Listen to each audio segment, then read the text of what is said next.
अंग्रेज़ इतना ज़ालिम है कि वो जब यहाँ से जा रहा था तो उसने सोचा कि ये तो सारे लोग खुश हैं और ये तो हमारे जाने के बाद सब खुशी से रहेंगे, तो लिहाजा ऐसा क्या किया जाए जो हमारे जाने के बाद भी ये लोग आपस में लड़ते रहें और आपस में एक दूसरे को मारते रहें, काटते रहें, क़यामत तक ये लोग लड़ते रहें, ऐसा क्या करें। तो अंग्रेज़ ने चाल चली। जब अंग्रेज़ ने देखा कि सब लोग खुश हैं, खुशियाँ मना रहे हैं, आज़ादी की खुशी, तो अंग्रेज़ ने चाल चली और अंग्रेज़ ने मोहम्मद अली जिन्ना, जिसकी वजह से आज हम परेशान हैं, तो मोहम्मद अली जिन्ना को भड़काया।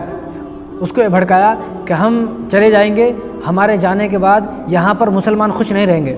अब उसको इतना भड़काया, उसके दिल में भी ये बात पैदा हो गई। अब वो रैली निकालने लगा, मार्च निकालने लगा, धरने देने लगा, मज़ाहिरे करने लगा और अपने बयान करने लगा कि आज़ादी के बाद मुसलमान हिंदुस्तान में खुश नहीं रहेंगे। इसलिए मैं कहना चाहता हूँ कि भाई मोहम्मद अली जिन्ना, तो क्या नबी है, तो क्या वली है, तो क्या फ़रिश्ता है, या वही तेरे ऊपर नाजिल हो गए? जिब्राइल अलैहिस्सलाम तेरे ऊपर नाजिल हो गए और जिब्राइल अलैहिस्सलाम ने तुझे बताया कि आज़ादी के बाद यहाँ मुसलमान खुश नहीं रहेंगे। किसने कहा तुझसे? मुसलमान तो खुश है, अल्हम्दुलिल्लाह मुसलमान खुश है और वहाँ से ज़्यादा यहाँ खुश है। तो ये मोहम्मद अली जिन्ना जो है, इसको ऐसा बस क्या बताएं। तो जो मोहम्मद अली जिन्ना है, इसकी वजह से आज हम परेशान हैं। अगर ये समझ जाता, इसको कैंसर था, 1 साल के बाद मर गया। 1947 को ये देश आज़ाद हुआ, 11 सितंबर 1948 को ये मर गया।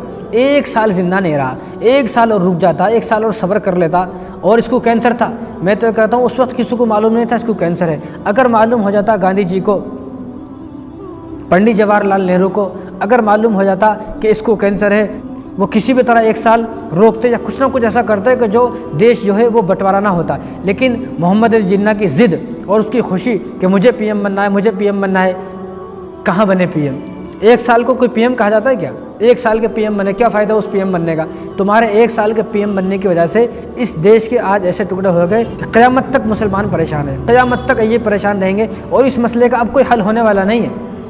तो मोहम्मद अली जिन्ना की ज़िद और मोहम्मद अली जिन्ना की खुशी ने इस देश का बंटवारा क्या है। और अंग्रेज़ों की चाल, मोहम्मद अली जिन्ना की तो ज़िद थी, उसकी खुशी थी, उसको पीएम बनना था, उसकी ज़िद की वजह से और अंग्रेज़ों की चाल की वजह से देश का बंटवारा हुआ।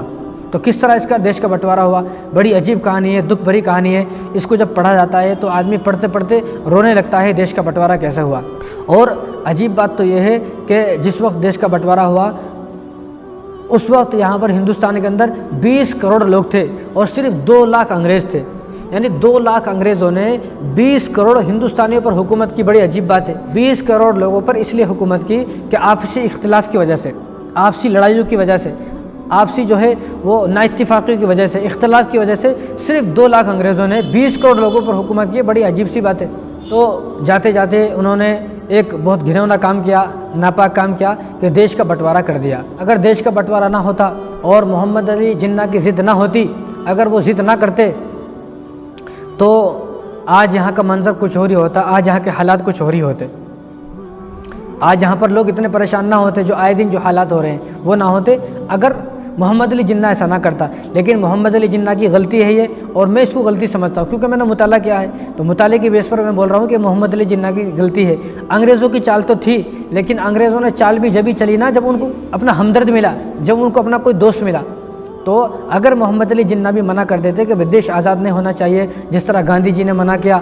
गांधी जी तो देश आज़ाद होने के बाद जितनी भी तकरीब हुई, किसी भी एक तकरीब में शामिल नहीं थे। जितनी भी देश आज़ाद होने के बाद, जितनी भी पंडित जवाहरलाल नेहरू के ज़रिए जितनी भी तकरीबात हुई, जो भी कुछ हुआ, जितने भी जलसे हुए बाद में, जो जितने भी खुशी के मौके थे, क्योंकि लोगों ने खुशियाँ मनाई, जितनी भी खुशी के मौके थे, एक खुशी के मौके में भी शामिल नहीं हुए गांधी जी। गांधी जी कहाँ थे? जहाँ जहाँ पर लोगों को मारा जा रहा था देश आज़ाद होने की वजह से। ट्रेनों में आग लग गई और जो लोगों को जला दिया गया, मार दिया गया, फांसी पर चढ़ा दिया गया, वहाँ जहाँ जहाँ गांधी जी को जहाँ जहाँ के बारे में पता चल रहा था कि यहाँ पर हिंसा हो रही है, फ़ौरन वहाँ जा रहे थे, किसी भी एक खुशी में शामिल नहीं थे। तो गांधी जी ने काफ़ी मना किया, पंडित जवाहरलाल नेहरू ने काफ़ी मना किया, और हज़रत मौलाना हुसैन अहमद मदनी रहमतुल्लाह अलैह ने काफ़ी मना किया। जो लोग हिंदुस्तान छोड़कर पाकिस्तान जा रहे थे उनसे काफ़ी मना किया। और मौलाना अबुल कलाम आज़ाद रहमतुल्लाह अलैह ने तो जामा मस्जिद की सीढ़ी पर चढ़कर बयान किया और कहा कि हिंदुस्तान के लोगों तुम कहाँ जा रहे हो, ये जामा मस्जिद तुम्हें पुकार रही है, तुम्हें बुला रही है, ये कुतुब मीनार, ये ताजमहल, ये लाल किला तुम्हें बुला रहा है, ये तुम्हारी हैं, तुम्हारे बाप दादाओं की हैं, तुम इनको छोड़कर कहाँ जा रहे हो। लेकिन जिनको समझ में आया वो रुके, लेकिन जिनको समझ में नहीं आया, जो ना समझ थे, वो तमाम के तमाम उस वक्त चले गए, उन्होंने एक न सुनी। तो अंग्रेज़ों ने 200 साल हुकूमत की, तो 200 साल तक अंग्रेज़ों ने देखा कि तो बड़े मोहब्बत से रहते हैं। यानी बंटवारे से पहले किसी को मालूम ही नहीं था कि हिंदुस्तान क्या है, पाकिस्तान क्या है, मुसलमान क्या है, हिंदू क्या है, किसी को कुछ मालूम नहीं था। सब मिल बांट कर रहते थे, एक जगह रहते थे, एक गली में रहते थे, एक प्लेट में खाना खाते थे, एक साथ सोते थे, एक साथ सारे काम एक साथ होता था, सारे काम सब मोहब्बत से रहते थे। लेकिन ये जो नफ़रतें पैदा हुई हैं वो बंटवारे के बाद पैदा हुई हैं। अंग्रेज़ों ने जब देखा कि हम 200 साल से यहाँ पर हैं, 200 साल से इनके दरमियान ना कोई लड़ाई होती है, ना कोई झगड़ा होता है, ऐसा कुछ होता नहीं है, कितनी मोहब्बत से रहते हैं, तो ऐसी कौन सी जो है, तो ऐसा कौन सा शोषा छोड़ा जाए, इनके अंदर नफ़रत पैदा हो जाए, इनके अंदर अदावत और बूझ पैदा हो जाए, एक दूसरे से लड़ते रहें, मरते रहें। अब हम लोग तो यहाँ से चले जाएँ और ये आपस में लड़ते मरते रहें। तो अंग्रेज़ों के जहन में यह बात आई कि हम देश का बंटवारा कर देंगे, क्योंकि उनको मालूम था देश का बंटवारा करेंगे तो आपस में लड़ाई होगी। तो वही हुआ। 13 जून 1947 को माउंट बेटन ने ऐलान किया कि 15 अगस्त को ये देश आज़ाद भी होगा और 15 अगस्त को इस देश का बंटवारा भी होगा। लेकिन जब किसी को बात समझ में नहीं आई, बंटवारा बोलो तो किसी को समझ में नहीं आया वो क्या होता है, तो उसने रेडियो पर ऐलान किया कि तुम्हारे पास 73 दिन है। यानी उसने जब ऐलान किया तो वो 3 जून 1947 था, यानी 73 दिन पहले ऐलान किया कि हम 15 अगस्त को देश छोड़कर चले जाएंगे। तो तुम्हारे पास 73 डेज़ है, 73 दिन है। इन 73 दिनों में जिसको पाकिस्तान जाना है वो पाकिस्तान चले जाए, जिसको यहाँ रहना वहाँ है वो यहाँ पर रह जाए। उसने ऐलान किया। अब उस वक्त में किसी को समझ में नहीं आया क्या है वो बंटवारा, क्या है पाकिस्तान का, हिंदुस्तान का, क्योंकि सब मिलकर रह रहे थे, किसी को समझ में नहीं आया। तो उस जालिम ने एक अंग्रेज़ को बुलाया, रेड क्लिफ जिसका नाम है, वो लंदन का वकील था रेड क्लिफ। वो उससे पहले कभी हिंदुस्तान नहीं आया, ना उसके बाद कभी हिंदुस्तान आया। उसके बाद अगर हिंदुस्तान आ जाता तो उसकी हड्डियाँ नहीं बचती थी यहाँ पर। उसने, उस जालिम ने जो फैसला किया, तो वो रेड क्लिफ यहाँ पर आया लंदन से, तो उससे कहा कि भाई हिंदुस्तान पाकिस्तान का बंटवारा हो गया है और इसको अलग अलग करना है। अब वो पहली मर्तबा आया है, अब इन जालिमों को भी लड़ाई झगड़ा करवाना था। अब उसको भी समझ में नहीं आ रहा आखिर मुझे करना क्या है, आखिर मैं नक्शा बनाना है, हिंदुस्तान अलग करना है, पाकिस्तान अलग करना है, क्या करूँ मैं, उसको समझ में नहीं आया। ना उसको कुछ मालूम है, ना पहले कभी हिंदुस्तान आया, ना उसके बाद कभी हिंदुस्तान आया, उसको कुछ मालूम है नहीं।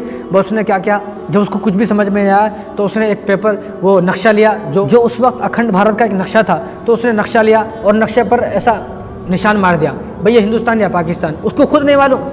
उसने नक्शे पर निशान मारा और निशान मारने के बाद वापस लंदन चला गया। बताओ, ना उसको कुछ मालूम है, ना आता है, ना पता है, तो ये अंग्रेज़ों ने बनाया है। अब किसी को पता नहीं था उस वक्त हिंदुस्तान कहाँ है, पाकिस्तान कहाँ है, मुझे कहाँ जाना है, कहाँ बॉर्डर है, क्योंकि उस ज़माने में कोई फ़ोन का ज़माना, टीवी का ज़माना, या कोई ऐसा जो है वो स्क्रीन का ज़माना, तो ऐसा ज़माना नहीं था। उस वक्त में जो रेडियो का ज़माना था, वो भी खबर आती थी उस वक्त, वो रेडियो पर आती थी, वो भी टाइम था रेडियो पर आने का, वो टाइम सब लोग सुनते थे। बस वो भी कभी जो है उसका जो है कभी टावर आते थे, कभी नहीं आते थे, तो सब रेडियो पर सुनते थे। अब रेडियो पर बता दिया गया कि भाई नक्शे में जो है वो रेड क्लिफ ने, लंदन से आया एक वकील है, उसने नक्शे पर निशान मार दिया है हिंदुस्तान पाकिस्तान का, जिसको वहाँ जाना वहाँ चले जाए, जिसको यहाँ रहना यहाँ रह जाए। अब अजीब सी बात है, किसी को समझ में नहीं आ रहा आखिर कहाँ जाए, आखिर जाए तो जाए कहाँ। तो बहुत दिन तक तो ये 73 दिन तक तो किसी को समझ में नहीं आया कि किसको कहाँ जाना है। लेकिन जब 14 अगस्त की रात, आज 14 अगस्त की रात थे, सुबह में 15 अगस्त थे, जब ये ऐलान रात में हुआ कि कल देश आज़ाद हो जाएगा, अब ये एक खुशी थी, आज़ादी की खुशी थी। और इसी दिन लोगों ने फैसला किया कि हमें पाकिस्तान जाना है। जो वहाँ लोग थे उन्होंने फैसला किया हमें हिंदुस्तान जाना है। अब आप ये देखें, जो लोग मोहब्बत से रह रहे थे, एक ही देश में लोग मोहब्बत से रह रहे थे, जिनके कितने ख्वाब थे, कितनी तमन्नाएं थी, कितनी आरज़ू थी, कितनी ख्वाहिश थी कि देश आज़ाद होगा, देश आज़ाद होने के बाद हम ये करेंगे वो करेंगे, कितनी मोहब्बत थी, वो सारी मोहब्बत एक ही रात में नफ़रत में बदल गई। यानी जो आपस में एक दूसरे से मोहब्बत करते थे, एक दूसरे के साथ रहते थे, बस वो सारी मोहब्बत नफ़रत में, दुश्मनी में बदल गई। क्यों? क्योंकि जब बंटवारा हुआ ना, तो वो ऐसा नहीं कि भाई बंटवारा हो गया भाई ये पाकिस्तान हिंदुस्तान, ऐसा नहीं, बल्कि जब बंटवारा हुआ तो तमाम चीज़ों का बंटवारा हुआ। जैसा कि पैसों की मशीन है, तो जितने उस वक्त में पैसे थे उनको भी बंटवारा हुआ कि इसमें से आधे पैसे पाकिस्तान को जाएंगे, आधे हिंदुस्तान को जाएंगे। जो पैसे बनाने की मशीन थी, उस मशीन का भी बंटवारा हुआ। जो किताबें थी, उन किताबों का बंटवारा हुआ। यहाँ तक कि जो फ़ौज थी, उस फ़ौज का भी बंटवारा हुआ। सिर्फ शराब एक ऐसी चीज़ थी जिसका बंटवारा नहीं हुआ, वरना हर चीज़ का बंटवारा हुआ। ट्रेन का बंटवारा हुआ, फ़ौज का बंटवारा हुआ, और जितने भी पैसे, जितने भी जो ख़जाना था उस तमाम ख़जाने का बंटवारा हुआ। अभी जो बंटवारा हो रहा है ख़जाने का और फ़ौज का, ये ऐसी इन चीज़ों की वजह से ऐसी आग भड़की कि सारे लोग एक दूसरे के दुश्मन बन गए, खून के प्यासे बन गए। यानी कल तक जो लोग अंग्रेज़ों से लड़ रहे थे मिलकर, आज वो लोग आपस में लड़ने लगे, सिर्फ इस बंटवारे की वजह से। अंग्रेज़ तो ये चाह रहा था। फिर ऐसा हुआ 13 अगस्त को जब ये ऐलान हुआ, ऐलान के फ़ौरन बाद 13 अगस्त को एक ट्रेन दिल्ली से लाहौर के लिए चली। जब यहाँ से दिल्ली से चली वो, तो उसके अंदर लोग थे ज़िंदा, लेकिन जब वो लाहौर पहुँची तो एक आदमी ज़िंदा नहीं था। इसी तरह 14 अगस्त को एक ट्रेन चली, कहाँ से? लाहौर से अमृतसर। अब जब लाहौर से लोग सवार हुए तो सारे ज़िंदा थे। जब वो अमृतसर पहुँची तो एक आदमी ज़िंदा नहीं था उसमें, सब लोगों को कत्ल कर दिया गया, सारे लोग कत्ल हो गए। यानी वो तमाम अखंड भारत था, और अखंड भारत के सारे लोग 20 करोड़ लोग जो लड़ रहे थे वो अंग्रेज़ों से लड़ रहे थे मिलकर, लेकिन इस बंटवारे की वजह से वो आपस में लड़ने लगे। जो खुशी थी आज़ादी की खुशी, वो सारी खुशी मातम में बदल गई, और सारी दोस्ती दुश्मनियों में बदल गई, अदावत में बदल गई, सारी मोहब्बतें नफ़रत में बदल गई। लेकिन ना अंग्रेज़ का कोई नुकसान हुआ। अंग्रेज़ तो हंस रहा था, अंग्रेज़ जब तक गया नहीं था, अंग्रेज़ ने ऐलान तो कर दिया था लेकिन गया नहीं था, थोड़े दिन के बाद गया था। लेकिन अंग्रेज़ ने जब देखा कि ट्रेन यहाँ से जा रही है तो सब मर गए, वहाँ से आ रही है तो सब मर गए, ये भी आपस में लड़कर मर रहे हैं, तो अंग्रेज़ बीच में बैठकर हंस रहा था, मुस्कुरा रहा था और मज़े ले रहा था। आवाम का नुकसान हुआ, ना नेता लोगों का कोई नुकसान हुआ, ना उन लोगों का कोई नुकसान हुआ जिन्होंने बंटवारे की बात की, ना कोई किसी नेता का, चौधरी साहब का नुकसान हुआ। नुकसान हुआ तो गरीबों का नुकसान हुआ, आवाम का नुकसान हुआ। तो जब बंटवारा हुआ उन 4-5 दिनों के अंदर 20 लाख लोगों का कत्ल हुआ, 20 लाख लोगों का कत्ल हुआ, 20 लाख, और 75,000 औरतों की असमत दरी हुई। यानी 75,000 औरतों का रेप किया गया, 75,000 औरतें जिनकी इज्जतों को लूटा गया। अल्लाह रहम फरमाए, अस्तगफिरुल्लाह, अल्लाह उन तमाम लोगों की मग़फ़िरत फरमाए। 1 करोड़ 40 लाख लोगों ने घर बदला, यानी 1 करोड़ 40 लाख लोग जो है वो बेघर हो गए। यानी 70 लाख लोग वो हिंदुस्तान से पाकिस्तान गए और 70 लाख लोग वो पाकिस्तान से हिंदुस्तान आए।